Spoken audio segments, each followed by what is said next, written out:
It's good to know. All right, so I skipped through a few of the other slides. So just share a little bit about like my background and my experience with training. So at Berkeley High School, I was a 400 runner. I did the 4, the 2, shot, disc. I did not touch the hurdles at all. So I basically just did sprints. But I was in a really bad car accident when I was 16. So I was out for like a whole year.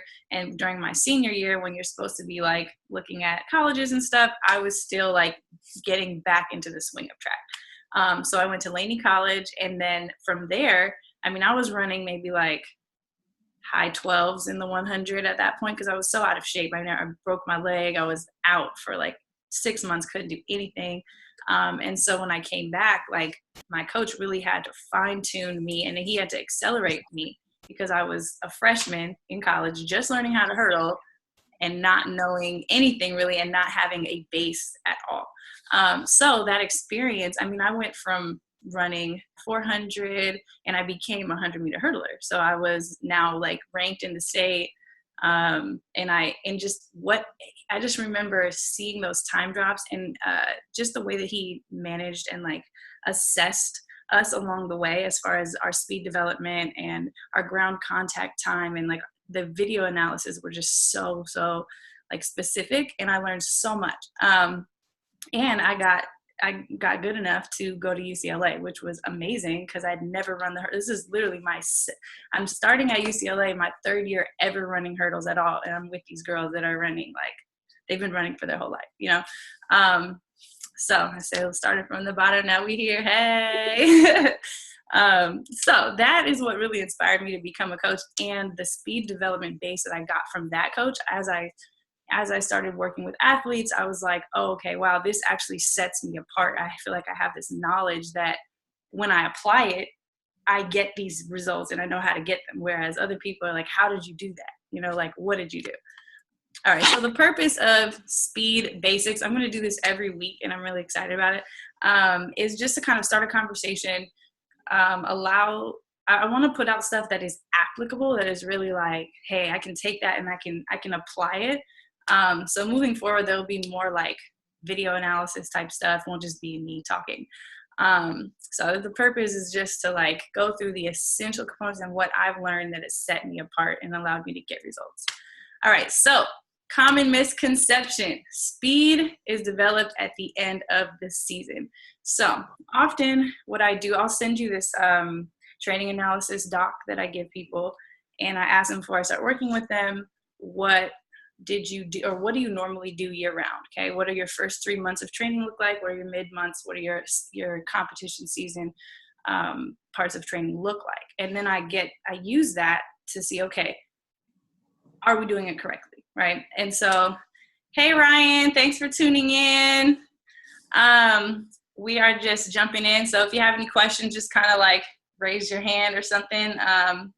And I will definitely answer them. So what was I saying? Speed development, okay. So often what happens is there's this philosophy out there that is kind of like an old school philosophy that we build this large base and we start really big, and then we fine tune at the end. And that's when we're doing our short sprints and our speed development. And that's when we're running really, really, really fast. Right. And there are certain elements, to that are correct, whereas you do want to taper down. You do want to do high volume to lower volume, but that does not mean that speed development has to be neglected in the off season. So that's what I usually do to get the results that I get. Is I have a speed program that is infiltrated into our general strength, that is infiltrated into the beginning of the season, so that I'm not just saving that speed development to the end. And scientifically, you can't just build a distance base, or you can't just neglect speed work and then later saying, okay, now I'm going to develop speed after I've already done all these other things. That's just not the way speed work works. You have to develop speed at the beginning of the year, at the beginning of the month, at the beginning of the week, at the beginning of the day. Okay, so that is key. You have to build speed in the beginning. Once I get them to a 30 fly time that projects them at the right 400 time that I want, Then we work on speed endurance, speed endurance, speed endurance, speed endurance. Now we're pushing it. Now we're pushing that 30 fly speed to 60, to 70, to 80, right? And so we're doing it incrementally that way. All right, so, but the blueprint, this is something I'm really excited about. I have created this, it's called the prepare method. How do I move it? I don't know how, oops, okay. This is basically just, it spells prepare, posture, rhythm, elasticity, power, acceleration, repetition, execution. So these are the components of speed and what I have found. And so it has to start with posture. It has to start with your strength and your ability to just manipulate your own body and hold it in the right posture, right position. That takes strength. That's why we lift. That's why we do like lunges and calisthenics. That's why we do body weight stuff.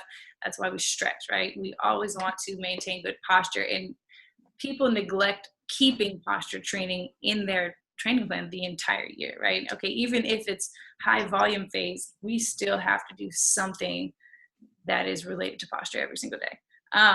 Rhythm is not just for dancers, so that is important. I'm sure you already know this. Elasticity, so that's like the hurdle hops, being able to pop off the ground efficiently, fast. For sprinters, getting that ground contact time, how much time that foot spends on the ground is very important. If you fit all of these things into your preseason workout plan, you will be stronger, healthier, faster, and just able to dominate whatever it is that you're doing. And I believe that this works with every single event. I know distance people would argue with me on that one, but I believe that every single event can benefit from all of these three things.